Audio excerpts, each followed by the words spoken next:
നിങ്ങൾക്കറിയോ, കഴിഞ്ഞ 25, 30, 40 വർഷം നെഹ്റുവിന് ശേഷം ഇങ്ങോട്ട് എടുക്കുക, ഇന്ന് വരെ ലോകത്ത് ഏതെങ്കിലും ഒരു ജേർണലിസ്റ്റ് ഇന്ത്യൻ പ്രധാനമന്ത്രിയോട്, ഇന്ത്യൻ ഡെലിഗേറ്റ്സിനോടും, ഇന്ത്യൻ ഡിപ്ലോമാറ്റ്സിനോട്, ഇന്ത്യൻ അഡ്മിനിസ്ട്രേഷനോട് ചോദിച്ചിട്ടുണ്ടോ ഞങ്ങൾ നിങ്ങളെ എങ്ങനെ വിശ്വസിക്കും?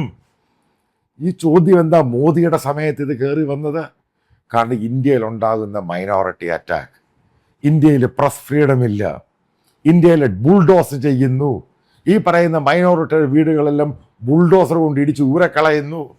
ചോദ്യങ്ങൾക്ക് പ്രസക്തിയുണ്ട്, ഹ്യൂമനിറ്റേറിയൻ വാല്യൂ ഉണ്ട്. ലോകം മുഴുവൻ ഇന്ത്യയെ നിരീക്ഷിക്കുന്ന പണ്ട് ഗ്രോത്തിലായിരുന്നു.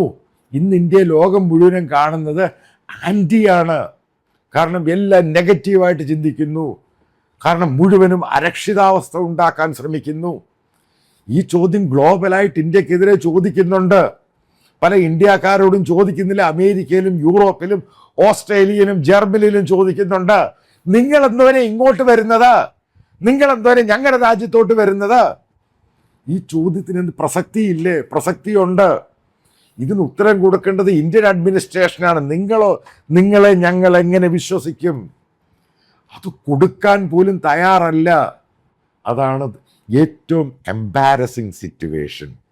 ഈ സിബി ജോർജ് നശിപ്പിച്ച് നാറാണക്കല്ലാക്കി.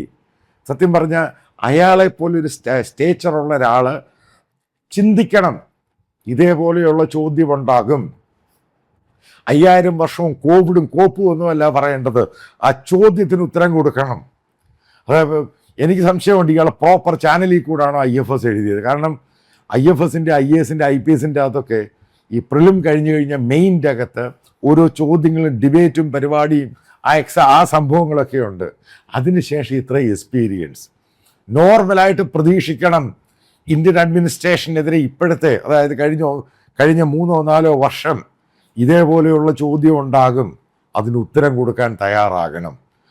അതാണ് ഞാൻ നേരത്തെ പല ആവർത്തി പറഞ്ഞത്. അമേരിക്കൻ അഡ്മിനിസ്ട്രേഷൻ ഇന്ത്യക്കാരോട് ചോദിക്കുന്ന ചോദ്യമാണ്, നിങ്ങളെ ഞങ്ങൾ എങ്ങനെ വിശ്വസിക്കും? ഇന്ത്യയിൽ മുഴുവനും ക്രിസ്ത്യാനികളെ നിങ്ങൾ അറ്റാക്ക് ചെയ്യുക, പള്ളികൾ പൊളിക്കുന്നു, സംഘപരിവാർ കയറി മേയുന്നു, ഒന്നുമല്ലാത്തവരെ പിടിച്ച് ജയിലിലിടുന്നു, എങ്ങനെ വിശ്വസിക്കും? അതിനുത്തരം കൊടുക്കാൻ പറ്റുവാണെങ്കിൽ പ്രോപ്പറായിട്ട് മോദിക്ക് ഇനി ഫർദർ മുന്നോട്ട് പോകാൻ സാധിക്കും. അവിടെയാണ് ബേസിക്കലി ഇന്ത്യ തടയപ്പെട്ടിരിക്കുന്നത്, വിശ്വഗുരു തടയപ്പെട്ടിരിക്കുന്നത്.